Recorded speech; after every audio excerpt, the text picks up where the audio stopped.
बिस्मिल्लाहिर्रहमानिर्रहीम। अस्सलाम वालेकुम एवरीवन। कैसे हैं आप सब लोग? आई होप कि आप सब लोग ठीक होंगे इंशाल्लाह। This is me Zeesha Zeeshan. Welcome to my channel Zeesha home diaries. आज मैं आप सबके साथ बेसन के हलवे की रेसिपी शेयर कर रही हूँ। ये मेरी पर्सनल रेसिपी है, ये मेरी मम्मा की रेसिपी है। मैं आप लोगों से शेयर कर रही हूँ। हमारे घर में बहुत पसंद किया जाता है और बहुत ज़्यादा बनता है। आप लोगों से भी शेयर करती हूँ। अगर रेसिपी को लास्ट तक देखेंगे और फॉलो करेंगे तो इंशाल्लाह आप लोगों को बहुत ज़्यादा पसंद आएगी ये रेसिपी। बहुत इजी वे में बनाऊंगी और बहुत कम टाइम में रेडी होगी। चलिए रेसिपी स्टार्ट करते हैं। बेसन के हलवे बनाने के लिए जो मैंने इंग्रेडिएंट्स लिए हैं वो नोट कर लें। यहाँ पे मैंने बेसन लिया है 1 कप भर के। उसके बाद मैंने गेहूं का आटा यानी गंदम का आटा, चक्की वाला जो होता है जिसकी हम घर में चपातियां बनाते हैं, 2 टेबलस्पून लिया है। वाइट शुगर, वाइट चीनी ली है मैंने 1/2 कप और देसी घी लिया है मैंने 1/2 कप। उसके बाद मैंने एक बड़ा कप भर के जो है वो मिल्क का लिया था। दूध 1 कप लिया है और फ्रेश मिल्क क्रीम इसमें जाएगी 2 टेबलस्पून और 2-3 सब्ज इलायची भी जाएंगी। और 1/2 कप मैंने मिक्स नट्स लिए थे, काजू, बादाम और पिस्ता और किशमिश। ये 4 चीज़ें मैंने मिक्स की और 1/2 कप लिया था। सबसे पहले मैं बेसन को और गेहूं के आटे को छान लूंगी छलनी की हेल्प से। अच्छी तरह से छान लूंगी। बाज़ दफ़ा बेसन में और आटे में गुठलियां भी होती हैं और कंकर वगैरह भी होते हैं, तो हम इसको छान लेंगे ताकि वो रिमूव कर सके।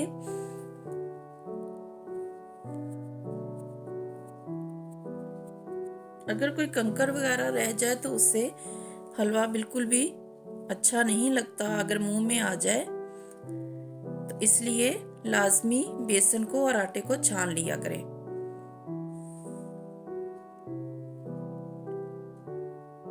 बहुत पसंद किया जाता है ये हलवा पाकिस्तान में और इंडिया में। फेवरेट डेजर्ट है बहुत सारे लोगों का। हमारे घर में भी काफ़ी बनता था। जब मेरी मम्मा होती थी तो बहुत शौक से बनाती थी। तो आज मैं भी बना रही थी तो चलो मैंने कहा आप लोगों से भी शेयर करती हूँ अपनी रेसिपी। अच्छी तरह से मैंने छान लिया है बेसन और आटे को और एक साइड पे रख लिया है। अब मैंने एक फ्राई पैन लिया है।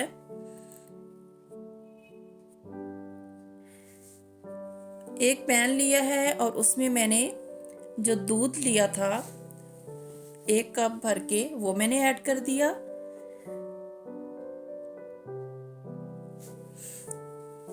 इस दूध में मैंने 1/2 कप जो चीनी ली थी वो ऐड कर दूंगी। दूध और चीनी को पकने दूंगी। दूध को उबाल आने दूंगी और चीनी जो है वो मेल्ट हो जाए अच्छी तरह से। इतना पका लेना है हमने।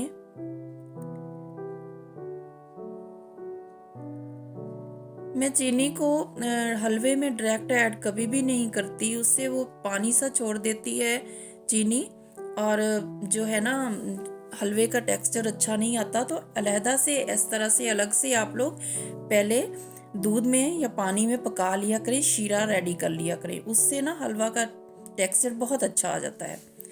अब मैंने एक कढ़ाई ली और उसके बाद मैंने उसमें 1 टेबलस्पून जितना देसी घी ऐड किया।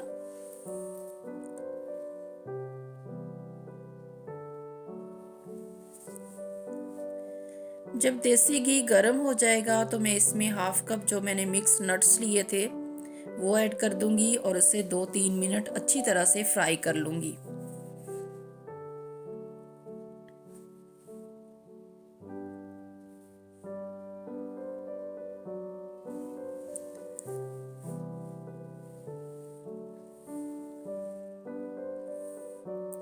विंटर में इस तरह की रेसिपीज़ और हलवे वगैरह बहुत अच्छे रहते हैं हेल्थ के लिए, बच्चों के लिए, बड़ों के लिए। तो लाजमी अपनी डाइट का हिस्सा बनाएं। यहाँ पे मैंने 2-3 मिनट अच्छी तरह से फ्राई कर लिया था नट्स को। जब नट्स फ्राई हो जाएंगे तो उसके बाद लाइट गोल्डन सा कलर आ गया था, तो और किशमिश भी थोड़ी फूल गई थी, तो उसके बाद मैंने निकाल लिया था। बहुत ज़्यादा इसे फ्राई नहीं करना कि इसका डार्क कलर हो जाए। अब उसी कढ़ाई में मैं हाफ कप जो है देसी घी और डालूंगी।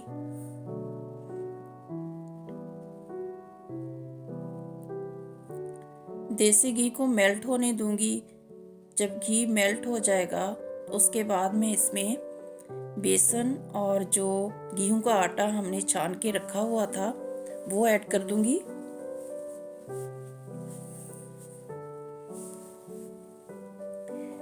यहाँ पे मेरा घी जो है तकरीबन मेल्ट हो चुका था।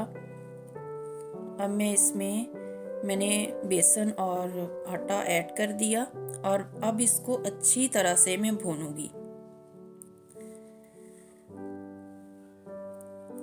हलवे में जो ज़्यादा टाइम लगता है ना वो भुनाई में लगता है। जितनी अच्छी तरह आपका हलवा भुना होगा ना, जितना ज़्यादा टाइम आप भुनाई में देंगे उतना ही ज़्यादा टेस्ट जो है ना हलवे का अच्छा निकल कर आएगा। मैंने पहले मीडियम टू हाई फ्लेम पे भून रही हूँ इसको। जब हलवा हीट पकड़ लेगा तो जब बेसन पकना स्टार्ट हो जाएगा, मीन्स के हीट पकड़ लेगा, तो उसके बाद मैं इसकी फ्लेम जो है बिल्कुल दम वाली कर दूंगी। उसके बाद दम वाली फ्लेम पे मैं इसको 8-10 मिनट बहुत अच्छी तरह से भूनूंगी। जितना आप स्लो फ्लेम पे हलवे को भूनेंगे तो उतना ही ज़्यादा अच्छा उसका टेस्ट निकलेगा, खुशबू आएगी और उसके अलावा इसका कलर भी जो है अपना कलर है ना वो निकल कर आएगा। हाँ, बाज़ लोग बेसन के हलवे में आर्टिफिशियल कलर भी यूज़ करते हैं, लेकिन मैं यहाँ पे कोई कलर यूज़ नहीं करूँगी और अल्हम्दुलिल्लाह ऐसे ही इतना प्यारा कलर निकल कर आएगा। इसकी रीज़न ये है कि मैंने इसको बहुत अच्छी तरह से भूना है और स्लो फ्लेम पे भूनना है। जितना आप स्लो फ्लेम पे भून सकते हैं ना और जितना ज़्यादा टाइम लगा के, तो उतना ही आपके हलवे का जो है कलर भी अच्छा निकल कर आएगा। आपको किसी आर्टिफिशियल कलर को ऐड करने की ज़रूरत नहीं पड़ेगी और जो है इसकी खुशबू बहुत ज़्यादा ज़बरदस्त आएगी। जब अच्छी तरह से आपका बेसन भुन जाएगा तो इसकी निशानी ये होगी कि इसकी अपनी जो स्मेल है, अरोमा, वो पूरे घर में आपके फैल जाएगा। तो उससे आपको आइडिया हो जाएगा कि हलवा जो है ना बेसन अच्छी तरह से भुन चुका है। इतना टाइम आपने देना है और स्लो फ्लेम पे देना है। हलवे का सारा काम ही भुनाई पे होता है। सारा रिजल्ट इसका हलवे का जो टेस्ट का होता है ना वो भुनाई पे डिपेंड करता है। तो यहाँ पे मैंने दम वाली फ्लेम की हुई थी और स्लो फ्लेम पे मैं उसको भूनती जा रही थी। तो ये देखें, अब यहाँ पे इसका कलर चेंज होना शुरू हो गया है। बहुत प्यारा सा गोल्डन सा येलो सा कलर आना स्टार्ट हो गया था और यहाँ पे अच्छी तरह से भून चुका था। तो अब मैंने दूध और चीनी वाला जो मिक्सर बना के रखा हुआ था ना वो ऐड कर दिया। चीनी को दूध में पकाने का फ़ायदा एक ये होगा कि जब हम अगर डायरेक्ट में चीनी डाल देती ना तो चीनी ने पानी सा छोड़ देना था और उसका टेक्सचर अजीब सा हो जाना था, मतलब कि चिपचिपा सा हलवे का ना। हलवा जो होता है ना हमेशा दानेदार अच्छा लगता है। दानेदार जो है ना वो हलवा मुझे बहुत पसंद है, तो मैं ऐसा ही ज़रा बनाती हूँ। यहाँ पे देखें, चीनी को भी मेल्ट करने की ज़रूरत नहीं पड़ी और दूध और चीनी वाला मिक्सर डालते ही वो कितनी अच्छी तरह से जो है हलवे ने, बेसन ने उसको अब्सॉर्ब कर लिया और कितनी जल्दी जो है हमारा हलवा बर्तन छोड़ने लग गया। जब हलवा आपका रेडी होने के करीब होता है तो उसकी निशानी ये होती है कि एक तो बहुत प्यारी सी खुशबू आती है और दूसरा जो है आपका हलवा बर्तन छोड़ देता है, मतलब कि इकट्ठा होना शुरू हो जाता है, असेंबल होता है। तो ये देखिए यहाँ पे जो है मेरा हलवा असेंबल हो रहा है और बर्तन छोड़ रहा है, तो इसका मतलब है कि ये बहुत अच्छी तरह से इसकी भुनाई हो चुकी है। अब एंड में मैं इसमें 2 टेबलस्पून फ्रेश मिल्क क्रीम के लाजमी ऐड करती हूँ। इससे क्या होता है कि आपका हलवा ज़्यादा ड्राई नहीं होता, मतलब कि दानेदार तो बनेगा और लेकिन उसका टेक्सचर जो है वो बहुत मतलब कि सॉफ्ट वाला होगा, मुंह में जैसे डालते ही घुल जाए इस तरह का होगा। ड्राई भी नहीं होगा और सॉफ्ट भी बहुत होगा। इसे कहते हैं परफेक्ट हलवा। ये देखें अब कितना प्यारा कलर आता जा रहा है और मैंने कोई कलर इसमें यूज़ नहीं किया। बेसन के हलवे में माशाल्लाह बहुत ही प्यारी खुशबू यहाँ पे फैली हुई थी। और सर्दियों में ऐसी चीज़ें लाजमी जो हैं अपनी डाइट का हिस्सा बनाएं। ये हेल्थ के लिए भी बहुत अच्छा है। इसमें नट्स भी जाएंगे, देसी घी भी गया है, बेसन भी एक हेल्थी ऑप्शन है। तो आजकल इतनी ठंड है और बच्चे और बड़े बहुत बीमार हो रहे हैं, तो ऐसी चीज़ें जो हैं घर में लाजमी अपनी डाइट का हिस्सा बनाएं और बच्चों को कोशिश करें कि उनको आदत पड़े ऐसी चीज़ों की। उनकी हेल्थ के लिए बहुत अच्छी होती हैं ये चीज़ें, जो ख़ास तौर पे जो ग्रोथ करने वाले बच्चे होते हैं ना, उनके लिए।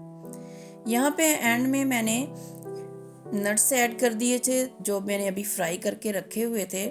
नट्स डाल के मैं मिक्स कर दिया था बस 2-3 मिनट। यहाँ पे मेरा हलवा बिल्कुल रेडी था अल्हम्दुलिल्लाह। बहुत ही प्यारा बना था, बहुत ही टेस्टी बना था, बहुत प्यारी खुशबू आ रही थी।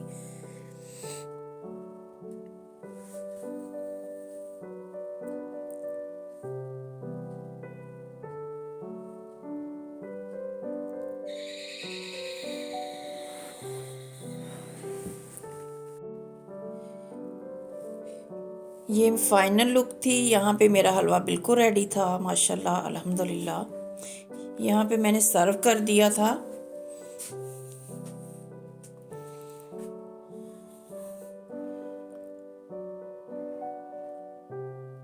देखिए बिल्कुल दानेदार बना था और सॉफ्ट भी बहुत ज़्यादा था और कलर भी परफेक्ट आया था और टेस्ट भी बहुत अच्छा था। आप लोग भी मेरी ये रेसिपी ज़रूर ट्राई कीजिएगा, इंशाल्लाह आप लोगों को बहुत पसंद आएगी। कुछ थोड़े और नट्स के साथ मैंने गार्निश कर दी थी।